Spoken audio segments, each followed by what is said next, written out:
გუშინდელი განცხადების შემდეგ დღეს უკვე ჩვენი ოფისის წინ მოძრაობა დაიწყეს ჩვენთვის გაურკვევლმა პიროვნებებმა. გაურკვევლმა იმიტომ, რომ ჩვენ ვეცადეთ ვინ იყვნენ ისინი, საიდან იყვნენ, ვერ გავარკვიეთ, რომელთაც მოახდინეს სათვალთვალო აპარატურის დამონტაჟება ჩვენის მოპირდაპირე მდებარე შენობაზე.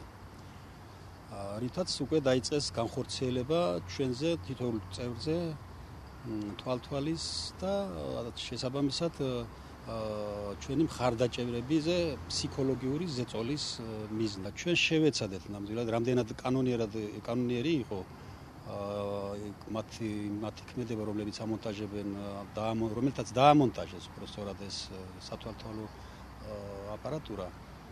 გაგვერკვია, მაგრამ ჩვენ ვერაფერს ვერ მივახციეთ აბსოლუტურად. ამ შემთხვევაშიც ყველა დუმს და სწორ პასუხს არავინ არ იძლევა.